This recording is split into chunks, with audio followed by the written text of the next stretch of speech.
नमस्कार, सुप्रभात। आप सभी दर्शकों का डीडी न्यूज पर स्वागत है। आप देख रहे हैं हमारा सांकेतिक समाचार। मैं हूं साइमा खान और मेरे साथ हैं मेरी सहयोगी बीना सिंह। शुरुआत कर लेते हैं हेडलाइंस से। सोमनाथ स्वाभिमान पर्व में शामिल होने के लिए प्रधानमंत्री नरेंद्र मोदी आज गुजरात दौरे पर जाएंगे।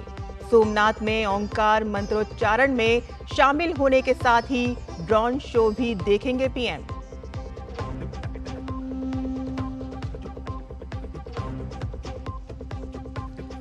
पश्चिम बंगाल में नेता विपक्ष शुवेंदु अधिकारी ने मुख्यमंत्री ममता बनर्जी को भेजा मानहानि का नोटिस। कहा कि 72 घंटे के भीतर अपने दावों के सबूत पेश करें ममता, वरना मुकदमे के लिए रहे तैयार।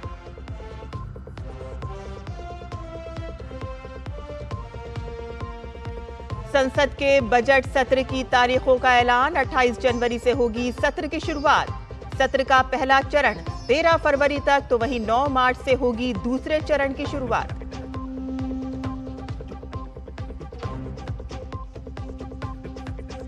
लगातार विरोध प्रदर्शनों के बीच ईरान में इंटरनेट और अंतर्राष्ट्रीय टेलीफोन सेवा बाधित। ईरान के सर्वोच्च नेता आयतुल्लाह अली खामनेई ने कहा कि विदेशी ताकतों के आगे नहीं झुकेंगे।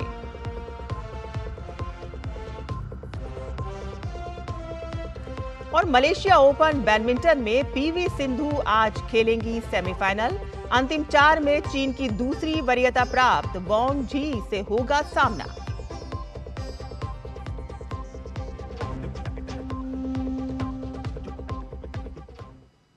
समाचार विस्तार से।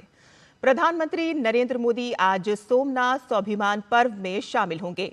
गुजरात में जारी सोमनाथ स्वाभिमान पर्व का आज तीसरा दिन है और इस कार्यक्रम में देश भर से श्रद्धालु पहुंच रहे हैं। और इसके साथ ही मंदिर परिसर के भीतर 72 घंटे तक लगातार ओम का जाप किया जा रहा है। पीएम आज रात वहां ओंकार मंत्र का जाप करेंगे और साथ ही एक ड्रोन शो का अवलोकन करेंगे।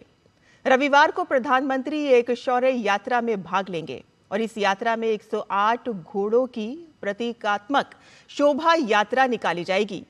ये वीरता और बलिदान का प्रतीक है।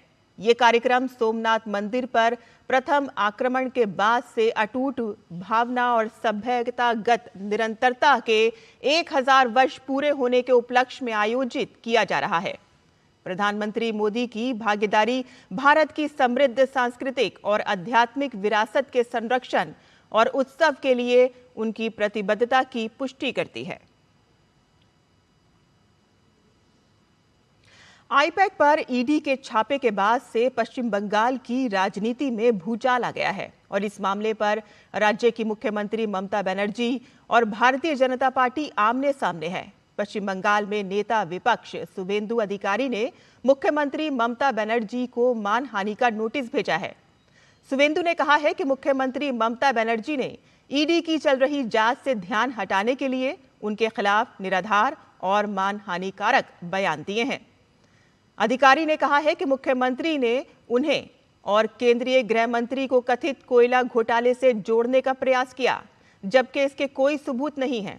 और इसके जवाब में अधिकारी ने अपने वकील के जरिए ममता बनर्जी को 72 घंटे के भीतर सभी कथित सबूत पेश करने का कानूनी नोटिस भेजा है और अगर ऐसा नहीं किया गया तो वह मानहानि के तहत दीवानी और आपराधिक कार्रवाई करेंगे।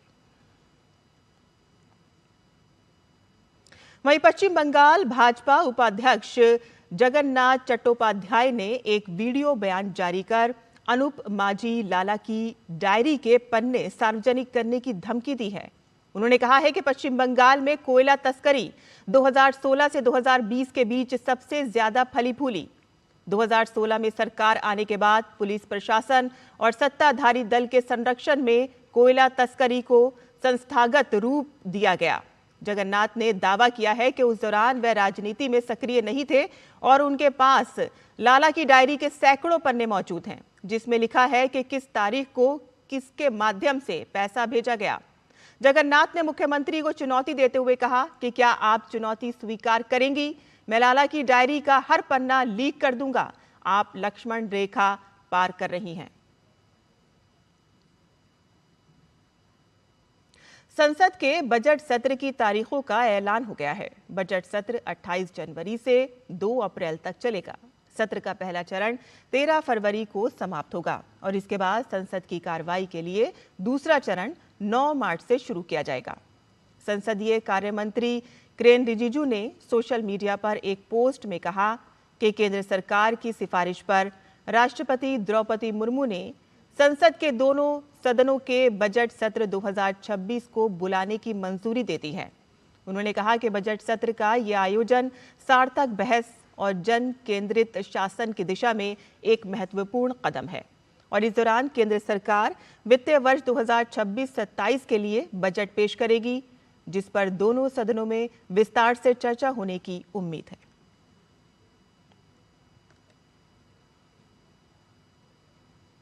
निर्वाचन आयोग ने मतदाताओं के लिए book A call with BLO सुविधा शुरू की है और इस सुविधा के तहत अब मतदाता अपने बूथ लेवल अधिकारी के सीधे संपर्क कर सकते हैं। ये सुविधा मतदाता सूची या SIR से संबंधित किसी भी जानकारी और सहायता के लिए अत्यंत उपयोगी है। चुनाव आयोग की आधिकारिक वेबसाइट या ECI नेट पर लॉगिन करके मतदाता इस सुविधा का लाभ उठा सकते हैं। लॉगिन करने के बाद book A call with BLO विकल्प चुनने पर BLO 48 घंटे के भीतर मतदाता से संपर्क करेंगे। उत्तर प्रदेश के मुख्य निर्वाचन अधिकारी नवदीप रिणवा ने सभी मतदाताओं से इस सुविधा का अधिक से अधिक लाभ उठाने की अपील की है।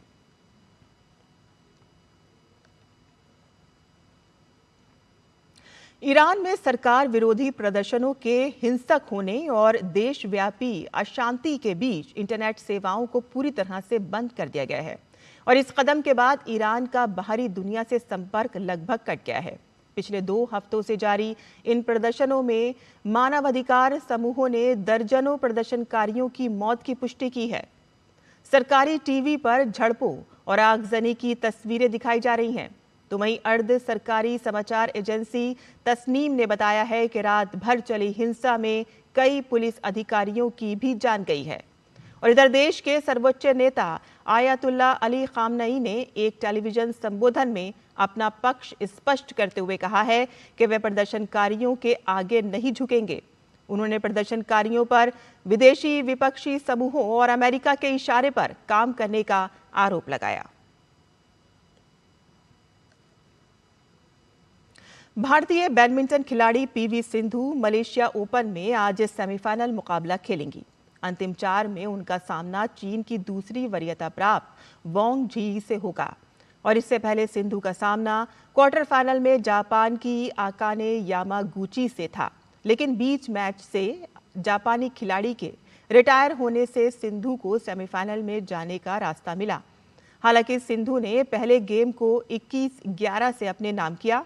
3 साल में ये पहली बार है कि जब PV सिंधु ने सुपर 1000 के सेमीफाइनल में पहुंचने में कामयाबी हासिल की है।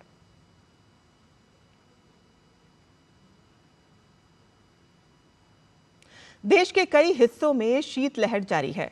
पहाड़ी राज्यों ने बर्फ की चादर ओढ़ ली है, तो वहीं उत्तर भारत में कई इलाकों में तेज ठंड है। भारतीय मौसम विभाग के मुताबिक आज हिमाचल प्रदेश, पंजाब, हरियाणा, चंडीगढ़, उड़ीसा और उत्तरी कर्नाटक में शीतलहर का असर रहेगा। कई जगह तेज ठंड और कोहरे के कारण जनजीवन प्रभावित है। लोग ठंड से बचने के लिए अलाव का सहारा ले रहे हैं। और हमारा सांकेतिक समाचार यहीं खत्म होता है। मुझे और मेरी सहयोगी बीना को अनुमति दें, लेकिन आप देखते रहिए DD न्यूज़। नमस्कार।